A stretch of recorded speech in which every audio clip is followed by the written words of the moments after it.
Hello, beautiful souls. Tonight's story will take you on a journey where hearts are tested and destinies collide. Let's dig in. The rain hammered against the floor-to-ceiling windows of meridian-like bullets against armor. Ow! Oliver Sterling stood, motionless in his empty restaurant, watching the storm rage 47 floors below. The city looked fragile from up here, its lights scattered like broken glass across wet asphalt. He loosened his Italian silk tie. The weight of another failed. Board meeting pressing against his chest.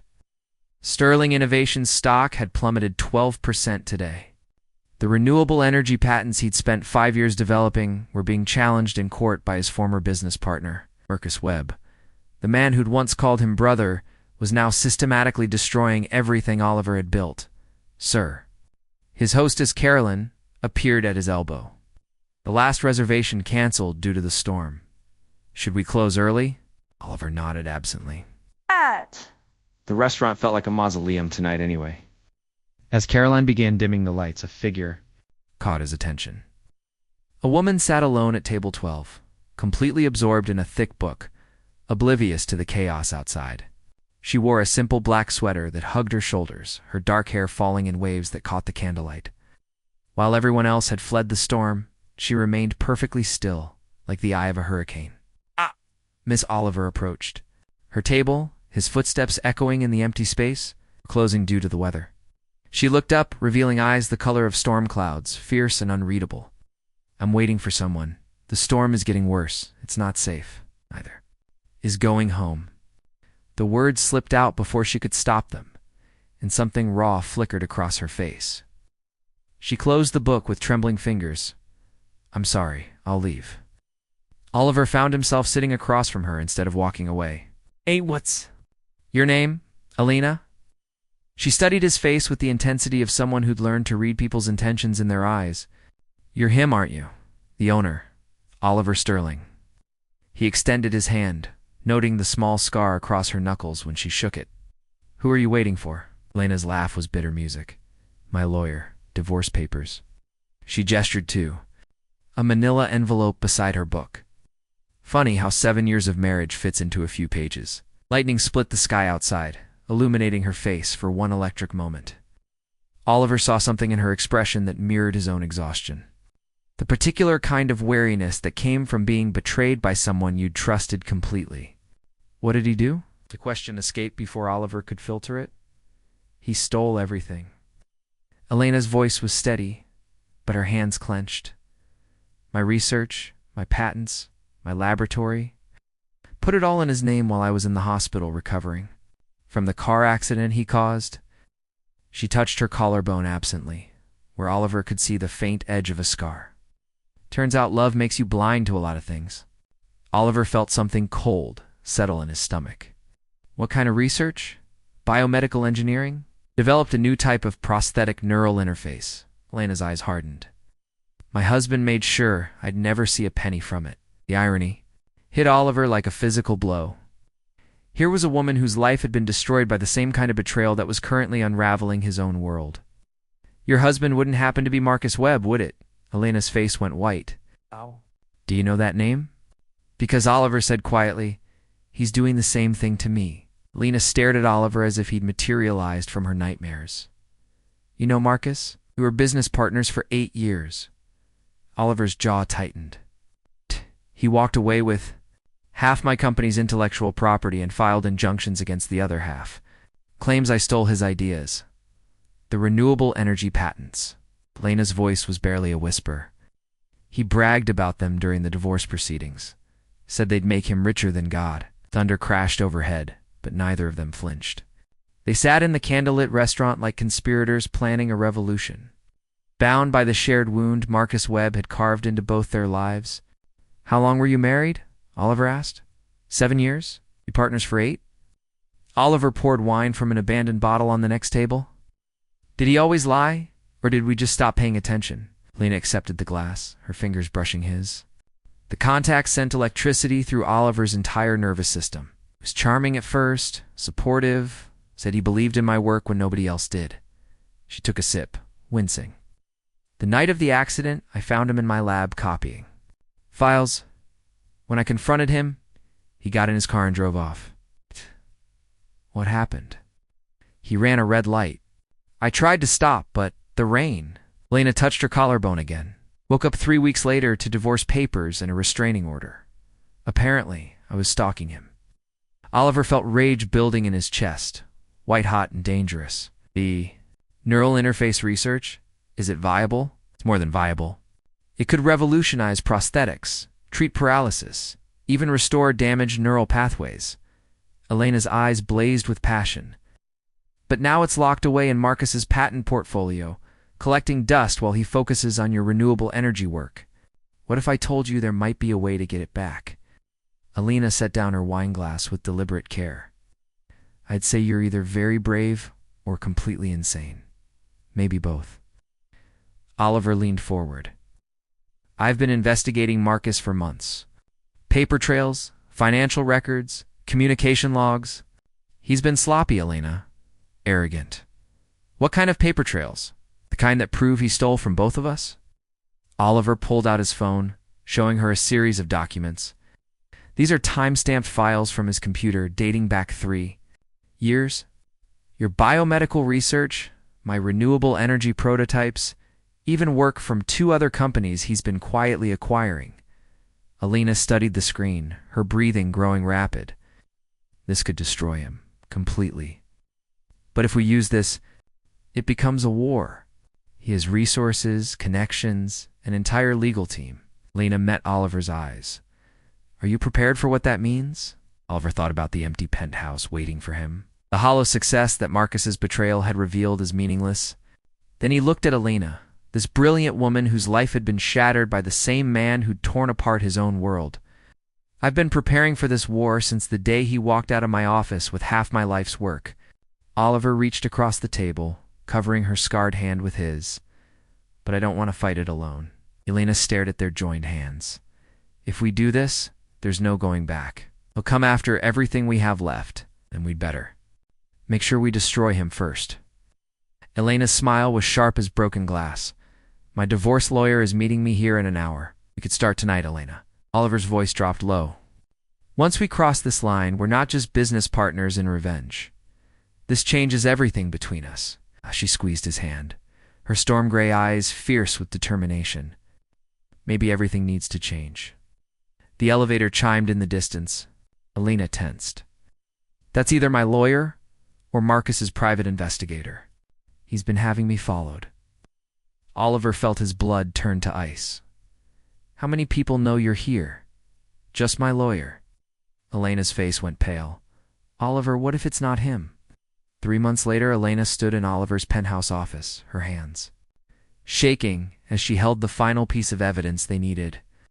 The rain outside had stopped, but the storm between them had only intensified. This is it, she whispered, staring at the financial records spread across Oliver's desk. Proof that Marcus has been embezzling from his investors to fund the patent lawsuits against us. Oliver moved behind her, close enough that she could feel his breath on her neck. Their partnership had evolved into something far more dangerous than either had anticipated. Late-night strategizing had turned into stolen kisses. Professional meetings had become personal confessions. They'd fallen for each other while plotting their mutual enemy's destruction. Elena, his voice was rough. If we release this tomorrow, Marcus goes to prison. But it also means we're free to be together without this hanging over us. She turned in his arms, her gray eyes searching his face. Is that what you want? To be free of this? I want to be free to love you without wondering if it started because of revenge. Elena kissed him then, fierce and desperate, pouring 3 months of suppressed longing into the contact. When they broke apart, both were breathing hard. It didn't start because of revenge, she said against his lips. It started because you saw me as more than just another victim. Oliver's phone rang, shattering the moment. Marcus Webb's name flashed on the screen. Don't answer it, Elena said quickly. I have to, if he suspects what we're planning. Oliver accepted the call, putting it on speaker. Marcus, Oliver, my old friend. Marcus's voice was smooth as poisoned honey. I have something that belongs to you. Elena's blood turned to ice. On the screen of Oliver's phone, A live video feed showed her sister Anna tied to a chair in what looked like a warehouse. "You bastard," Elena breathed. "Hello, Elena. I thought you might be listening." Marcus's laugh was cold. "Amazing how predictable you've both become. Did you really think I wouldn't notice you two playing detective?" Oliver's hands clenched into fists. "If you hurt her, I won't hurt her. Not if you both do exactly what I tell you." The video showed Anna struggling against her bonds, terror bright in her eyes. "Bring me every piece of evidence you've collected. All of it. And Elena, sweetheart, bring those lovely original research files you've been hiding." "I don't have them anymore," Elena lied. "Of course you do. The neural interface prototypes, the clinical trial data, everything. I know you kept backups." Marcus's voice hardened. "You have 2 hours. It's the old Sterling Industries warehouse on Pier 47. Come alone. Both of you, or Anna discovers just how deep the Hudson River really is." The call ended, leaving them in thunderous silence. Elena sank into a chair, her face ashen. "Anna is all I have left. My parents died in the same accident that gave me these scars. She's my baby sister. We'll get her back." Oliver knelt beside Elena's chair, taking her hands. "But if we give him everything, he wins completely. He'll have your research, evidence of his crimes disappears, and he keeps my patents." "I don't care about the research anymore," Elena's voice broke. "I care about Anna." Oliver stood, pacing to the window. The city sprawled below them, indifferent to their crisis. "There might be another way." "What do you mean?" Oliver turned back to her, his expression grim. "What if we give him what he wants, but not how he expects it?" "Oliver, whatever you're thinking, I'm thinking that Marcus made one crucial mistake." Oliver's eyes were hard as diamonds. He assumed we'd choose between saving Anna and destroying him. "But what if we could do both?" Elena studied his face, seeing something that made her stomach clench with dread. "What aren't you telling me?" Oliver was quiet for a long moment. The warehouse he chose. Pier 47. It's owned by Sterling Industries. I know every inch of that building, every entrance, every security system. That's not what I'm asking." Lena stood, moving toward him. "Oliver, what aren't you telling me?" Turned away, unable to meet her eyes. "It's the evidence against Marcus. It's not just financial records and stolen patents." "What else?" 3 years ago, he hired someone to sabotage a renewable energy facility in Portland. The explosion killed 2 people. Oliver's voice was barely a whisper. "I've been sitting on the proof because I knew if I used it, he'd do exactly what he's doing now." "Go after the people I care about." Lena felt the world tilt beneath her feet. "You've known he was a murderer for 3 years, Lena, and you didn't tell me?" Her voice rose, pain and betrayal sharp in every word. "I've been sleeping with someone." "Who's been protecting a killer?" "I was protecting you by lying to me, by making me fall in love with you while you kept this secret." Elena backed away from him, tears streaming down her face. "How do I know any of this was real?" "'Cause I love you," Oliver said desperately. "'Cause every moment with you has been the most real thing in my life." Elena stared at him, her heart shattering into pieces. "I can't trust you anymore. Lena, please. We need each other to save Anna." "No." Her voice was steady now, cold with resolve. "I need to save Anna, and I'm going to do it without you." The warehouse at Pier 47 smelled of rust and betrayal.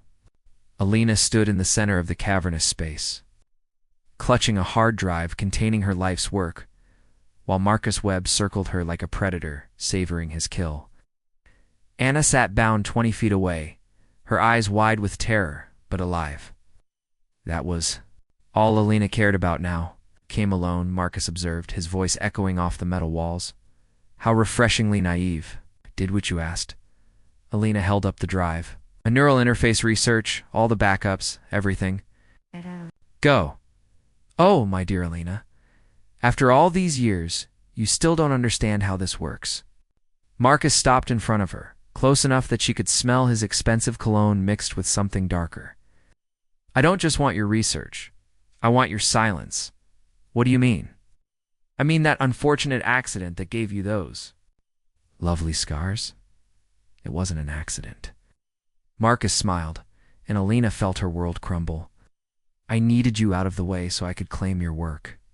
The divorce was just cleanup. Elena's knees nearly buckled. You tried to kill me? Tried to solve a problem efficiently. Your survival was an inconvenience, but one I'm about to correct. From the shadows emerged two men Elena didn't recognize, their hands resting on concealed weapons. Her heart hammered against her ribs as the trap revealed itself fully. Anna goes free, Elena said, fighting to keep her voice steady. That was the deal. Anna was never part of any deal. She was bait. Marcus gestured to one of his men, who moved toward Anna's chair. She knows too much about our little conversation now. No. Elena lunged forward, but the second man caught her arm in a grip that sent pain shooting through her shoulder. However, Marcus continued conversationally, I'm not completely without mercy. Kill Elena now, and I'll make Anna's death quick. The warehouse lights suddenly cut out, plunging them into near-total darkness. Emergency lighting kicked in a moment later, casting everything in hellish red shadows. What the hell? Marcus spun around as footsteps echoed from the upper level. I told you that you made one crucial mistake, Marcus. Oliver's voice carried across the warehouse with deadly calm. You assumed Elena would come alone. Elena's heart leaped even as confusion clouded her mind. She'd left Oliver behind, walked away from him completely. How was he here, Sterling? Marcus pulled a gun from his jacket. Should have killed you years ago instead of just destroying your company. Probably. Oliver appeared on the catwalk above them, but he wasn't alone. Federal agents in tactical gear emerged from every shadow, red laser sights painting Marcus and his men like targets. FBI, drop your weapons. In the chaos that followed, Elena broke free from her captor and dove toward Anna. She heard gunshots, shouts, the crash of equipment being overturned. But all she cared about was cutting the ropes, binding her sister's hands. Anna sobbed, throwing her arms around her. I thought he was going to kill us both. It's over, Elena whispered, holding Anna tight. It's finally over. When the dust settled, Marcus Webb sat in handcuffs, his face a mask of rage and disbelief. Oliver climbed down from the catwalk, his eyes immediately seeking Elena's across the warehouse floor. How? Elena asked when he reached them. I left you behind. You did? Oliver's expression was pained. But I couldn't let you face this alone, not after everything we've meant to each other. The FBI, I called them the moment you walked. Out of my penthouse, gave them everything, including the evidence about the Portland facility. Oliver's voice was quiet. I chose saving you over protecting myself. Lena stared at him, understanding flooding through her. You're going to be investigated too. Your company, your reputation, everything you've built. I know why. Oliver reached out, touching her face with gentle fingers. Because I love you more than I love my empire. Because Anna is your sister, which makes her family to me too. Because some things are worth more than winning. Lena felt tears streaming down her cheeks. Around them, federal agents processed the scene, but she only had eyes for Oliver. The neural interface research, she said suddenly. I gave it to Marcus. Oliver smiled sadly. No, you didn't. You gave him a drive full of random medical journals and expired patent applications. I've been watching you work for 3 months. Elena, I know how brilliant you are. You wouldn't walk into a trap without a backup plan. Elena's hand went to the hidden pocket in her jacket, where the real drive containing her life's work rested safely. How did you know? 'Cause you're not just the woman I fell in love with, Oliver said, pulling her into his arms as Fedra. Agents led Marcus away in chains. You're the woman who's going to change the world. Dan, I refuse to let anyone stop you from doing that. Anna tugged on Elena's sleeve. Is this the billionaire boyfriend you didn't tell me about? Lena laughed. Through her tears, looking between her sister and the man who'd just sacrificed everything to save them both. Yes, and apparently he's completely insane. Good, Anna said firmly. After what you've been through, you deserve someone who's crazy enough to fight the whole world for you. But as Elena kissed Oliver in the red-lit warehouse surrounded by the wreckage of Marcus's Webb's schemes, she couldn't shake the feeling that their victory had come at a price they were only beginning to understand. 2 years later, Elena stood in the laboratory of her dreams, watching a young girl named Maya take her first steps with the neural interface prosthetic that Elena had spent her life perfecting.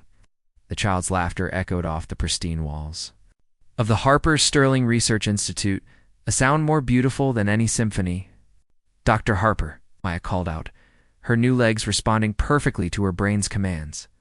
"Look, I can run." Lena wiped tears from her eyes as Maya sprinted across the lab, her parents crying with joy.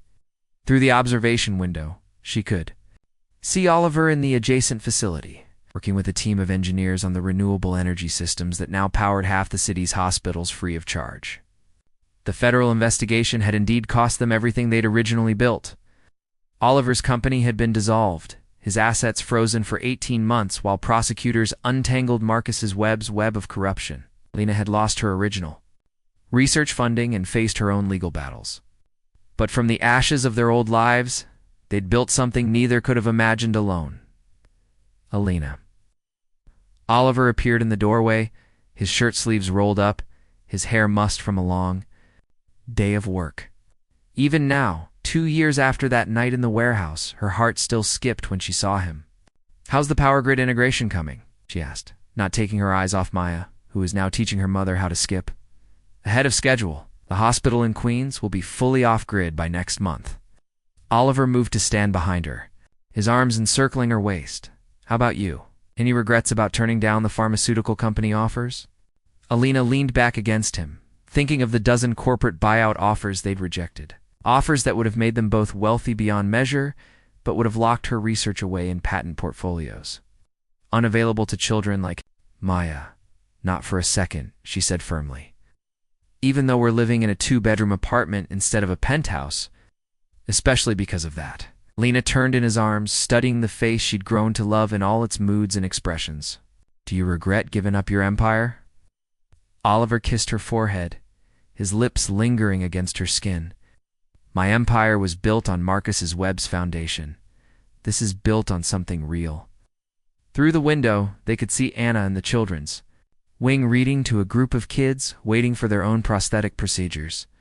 She'd graduated from law school the previous year and now worked as the Institute's advocate, fighting insurance companies and government bureaucracy to ensure no child was denied treatment due to cost. "I have something for you," Oliver said. Suddenly, his voice nervous in a way Alina hadn't heard since their first night together. "Oliver, we agreed no expensive gifts. The Institute needs every dollar. It's not expensive." He pulled a small velvet box from his pocket, and Elena's breath caught. Well, it wasn't expensive monetarily. Inside the box was a simple silver band set with a single small diamond. But Alina recognized the stone immediately. "Is that from your mother's ring?" she whispered.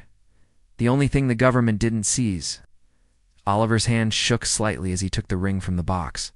"She died when I was 16, but she always said this ring should go to the woman who made me understand what love really means."